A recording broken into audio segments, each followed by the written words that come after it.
Komið sæl, næsti gestur okkar hér í Hvítum máfum í þessum hópi, einu sinni skáti, ávallt skáti. Tryggvi Marinósson heitir hann, hefur starfað í skátarhreyfingu áratugum saman og hefur fengist við ýmislegt sem að tengist einmitt því starfi.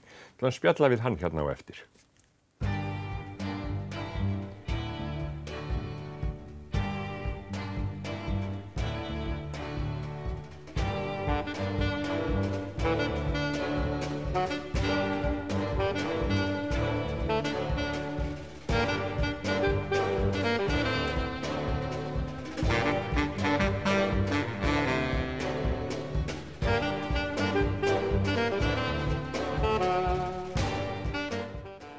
Tryggvi, vertu velkominn. Takk fyrir það. Er þetta ekki rétt hjá mér? Einu sinni skáti, ávallt skáti? Jú, ég held að það megi segja það. Allavega finnur maður, þegar maður kemur hér og hvar, já, ég var í skátunum og það eru allir tilbúin að hjálpa mér áfram, Já, er það? Já, mjög algengt, Þú ert með hyrnuna. Já, ég er með skátaglútin hérna, Gylfirglútin svo kallega. Já, og Gylvel.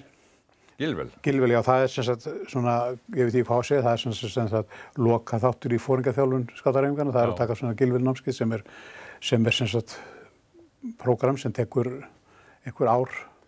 En hyrnan sem þú ert með, Já.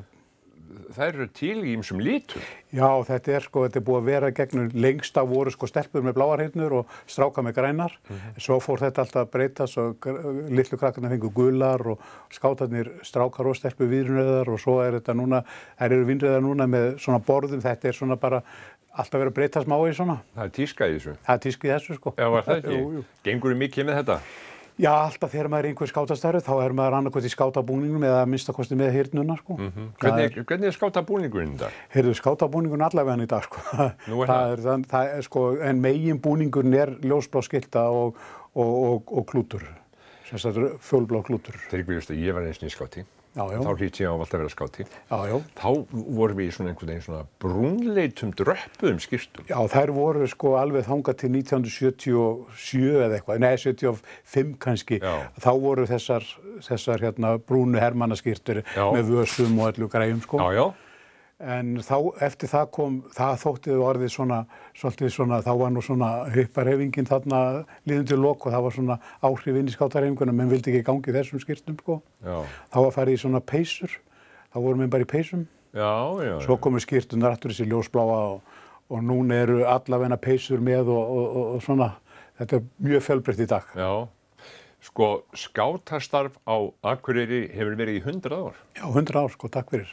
Og það er sýning meðal annars í minjasafninu í tilefni þess. Já, við settum okkur upp svona afmælisár, það heitir Akureyri skátari 100 ár og sýningin sem er núna í minjasafninu og verður fram í mars eða allavega út febrúar að hún er svona einn liður í okkar afmælisár. Við erum búin að halda rosa mikið af viðburðum á árinu.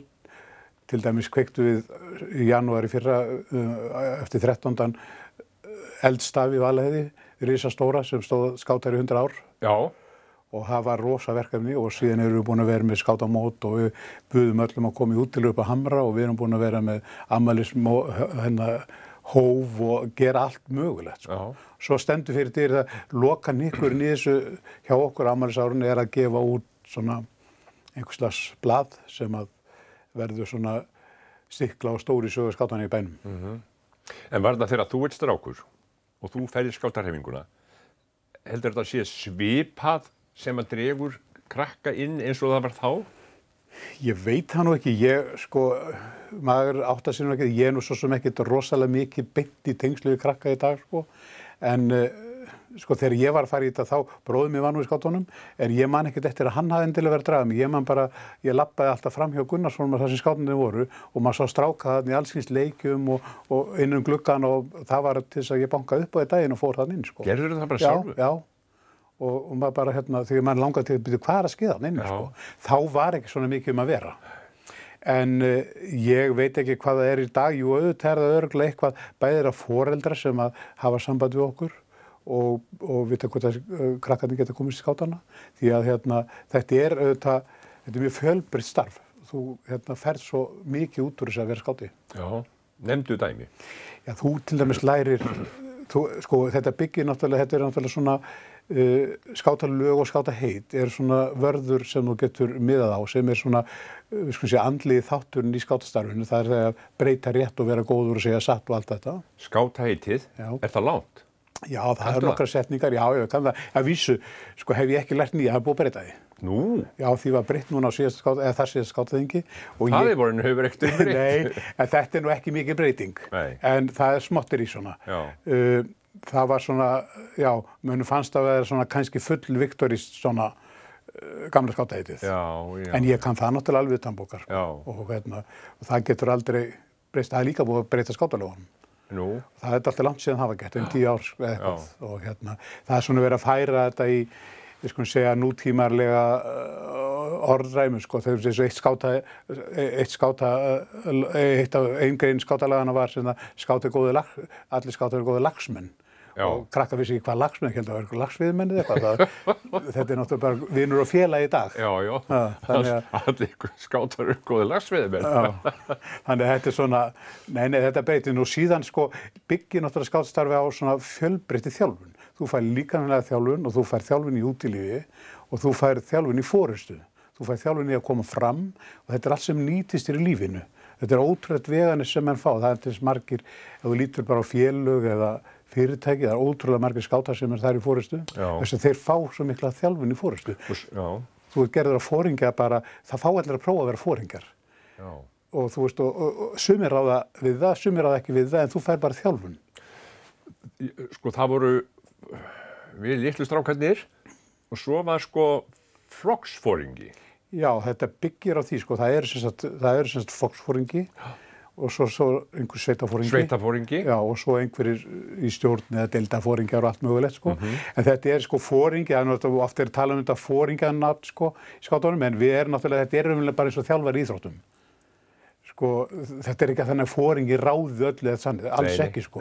Heldur, sko, krakkarnir eiga að búa til sína dagskrá meira og minna sjálf innan ákveðna ramma. Það sem að sé til skáta, þegar þeir koma fram og annað, að þá virðast þessi krakkar við að vera svona frjálsir og líflegir. Já, sko, þetta byggir náttúrulega svolítið á því að þú þarf að vera svolítið þú sjálfur, sko. Já. Það eru ekkert rosalega kröfur á að þú eigir að vera svona hinsegin. En það er samt, sko, ætlast til náttúrulega að þú standir við þitt og standir þína plikt í því sem þú tekur að þér að gera. Já. Það skiptir alltaf miklu máli bara på framtíðina. En oft er það þannig að krakkar byrja í þessum sem bara krakkar. Já. Og svona fram undir unglingsár. Já. Og þá er þetta búið.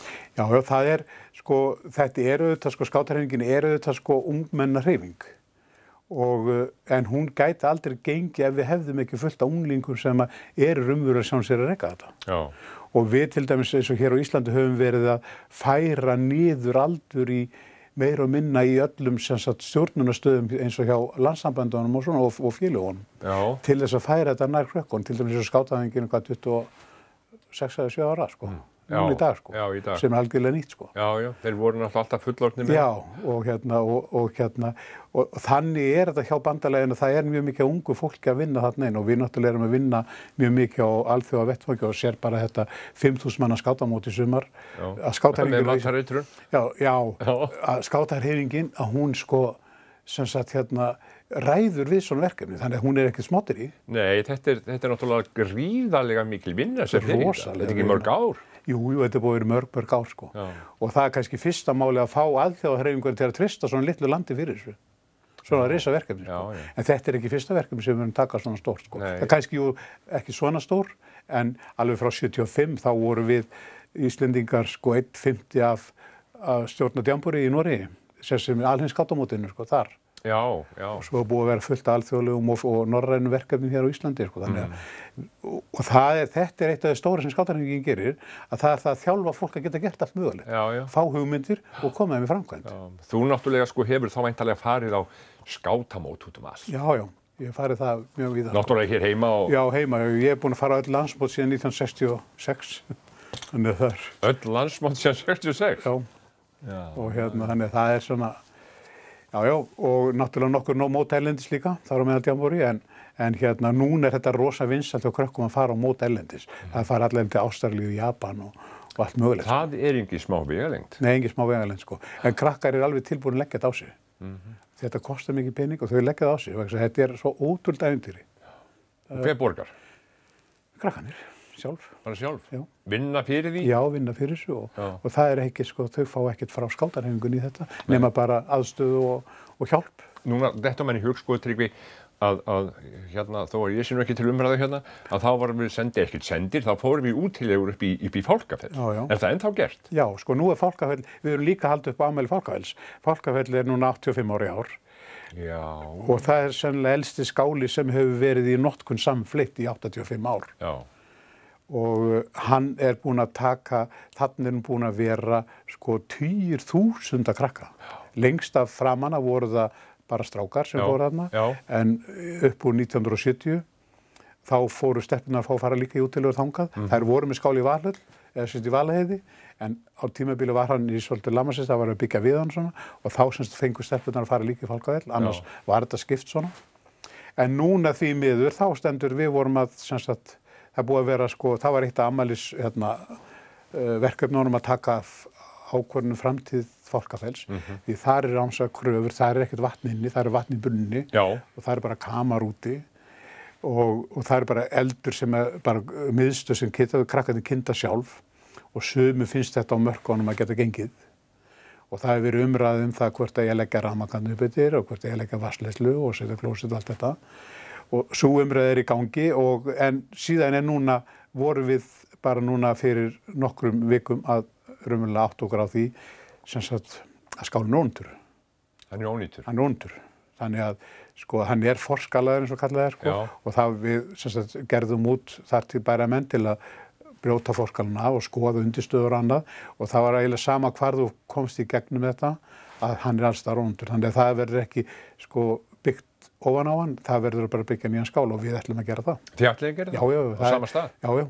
Það er alveg svipað hús eða? Já, sennilega mjög svipað hús sko og hérna við ætlum að reyna að halda andanum sko en það verður auðvitað sett einhvern nútíma þægindi í hann þessi kynding er ákveðið vandamál sko þetta er náttúrulega reykur og reyklykt og allt þetta og eldur Er þetta ennþá, Tryggvi, er þetta ennþá bara kamínan eða kabissan sem var uppi á efri hæðinni? Nei, það er alltaf langt síðan hún var tekin en það voru lagðir miðstöðurofnar og svona gamaldags miðstöð sem krakkarnir kynda og þetta er svona en það tekur langan tíma að kynda skálan svona en sama en þetta er ótrúlega góður skáli og góður staður passlega langt að labba hann upp yfir en við eigum sem betur fyrir annan skáli í Valaheiði nýlegan sem við notum líka Bæði strákar og stelpur þá? Já, þetta er allt, það er líka afmæli klakk, sko, skátafélagi Klakkur að stofna við 30 árum í ár, sko, þannig að þetta er allavega afmæli. Það eru alls konar hátíðir? Já. Hefur þið tíma til að sinna þessu? Já, sko, ég er náttúrulega vinn hjá skátunum núna, það sé á Hömrum, það er skátin sem reka Hamra. Þú vinnur hjá skátunum, skátar reka tjaldstæði á Hömrum? Já, og útilegumiðstöðina þar, það er meira tjaldstæði, við vorum lengi við útileguskóla og svo erum við með alls kyns starfsemi með aðra. Og hérna, já, við erum það, ég vinn þar sko, búin að vera þar í 10 ár. Já, og gerir hvað? Já. Heitirðu framkvæmdastjóri? Ég heiti framkvæmdastjóri, já. Og við erum með sko í þessu apparati, við erum með svona 15-17 manns í vinnu á sumrin. Já. Og þetta er náttúrulega rosa apparat sko. Þetta er, já, þýðir þetta Tryggvi, sko, þetta tjaldstæði sem þarna þýðir það að Þórunnarstrætissvæðið, það þá að svona fjara út? Já, smá saman þannig að búið að minnka mikið og samkvæmt skipulögum þá hefur verið talað að minnka það ennþá. Núna á nýjasta skipulögin sem var verið að samþykkja að þá er það sett inn sem þróunarsvæði. Þannig að sko að það er opin bók að breyta því. Já.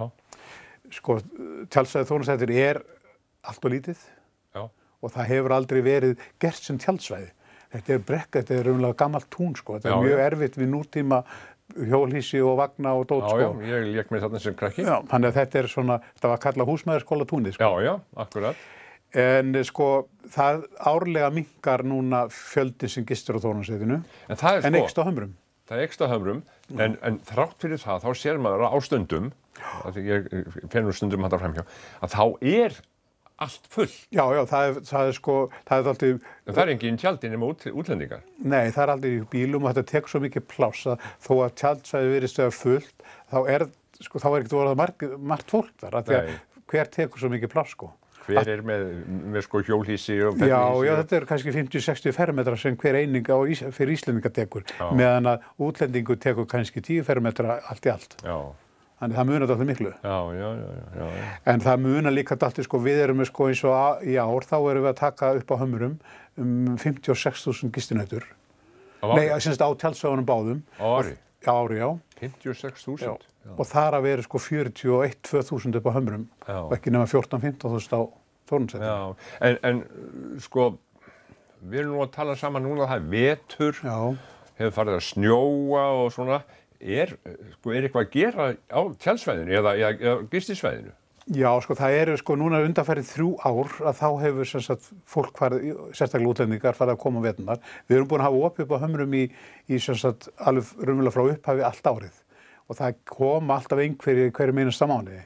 En núna, sérstaklega í fyrra og núna, að þá haustið bara eins og vormánuður. Eins og í október núna voru 1000 gistinætur þarna á Hömrum og og eitthvað svipaði fyrra, heldur minna.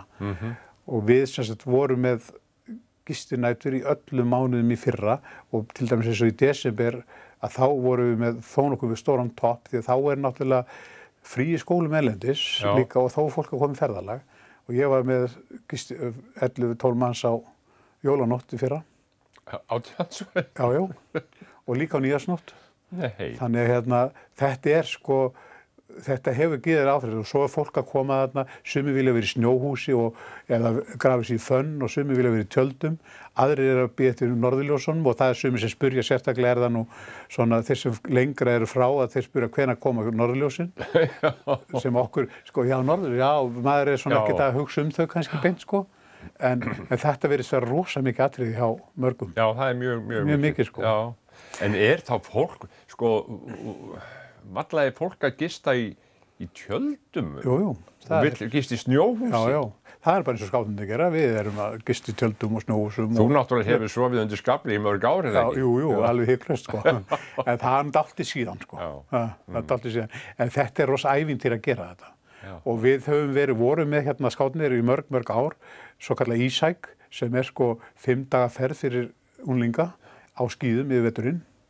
Það datt nú niður í nokkur ár og nú er það byrjað upp á nýtt og þetta gríðað þjálfun, tekur allan veturinn og þetta ævintýr sem að krakkarnir gleyma ekki, sko. Já, og fólk kemur þarna og gistir yfir jól og áramót. Hvað þýðir það, sko?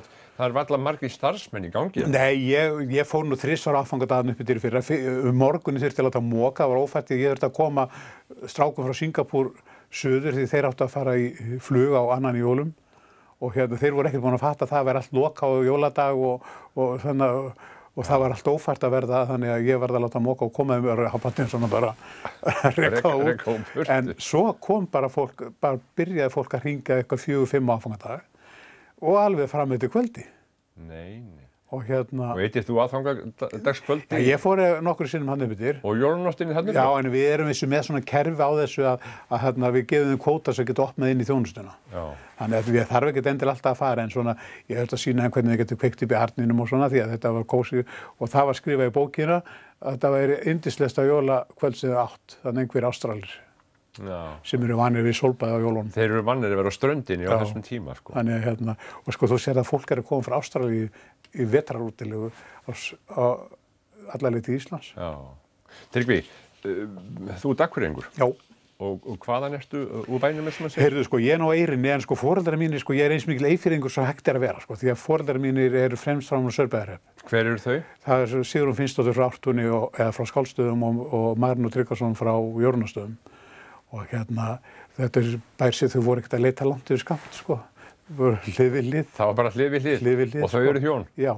Og byggu alla sína tíð, eða nánast, niður í Æskuði byggðu þar raunverulega 2 hús, en við byggumst alltaf í einu húsi og ég bý svo í næsta húsi við hliðin á heimilinu mínu gamla. Nú, þú heldur þig við staðinn? Já, ég ger það. Mér líður rosa vel þarna okkur þarna. Þetta er rosa gott að vera þarna. Góður skóli í hverfinu, Oddaverskóli, frábær skóli og þetta er mjög þægilegt hverfi og gott. Já. Stutt í bæinn og allt. Hvað ertu með stóra fjölskyldu?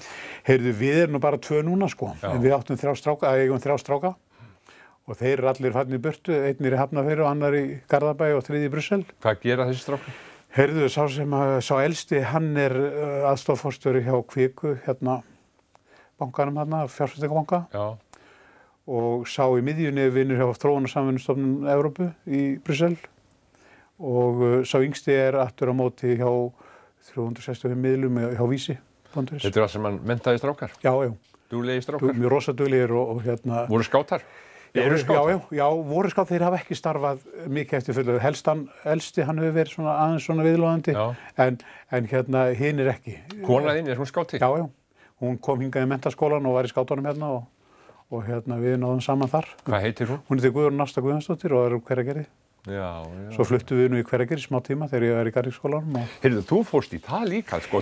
Við þekkjum þig sko kannski fyrst og fremst sem skáta og garðyrkjumann. Já. Sko ég byrjaði nú þegar ég var búinn með gagnfræðaprófið 69, þá réði mig fram í Espól í sveit og hérna ætlaði að bara í vinnu þar? Já, vera fjósamaður þar 1 ár. Já. Og hérna, það var mjög fínt að vera þar, stórt og mikið heimil og skemmtilegt, fjölbreytt. En einn daginn, þegar þetta var liðið í janúar, febrúar, þá hringir pabbi mér og segir, þú getur komist að læra járnsmíði. Já, járnsmíði, sagði ég, já. Járnsmíði? Hafðir einhvern tíma hugsað um það? Nei, ég hafði ekki hugsað um það.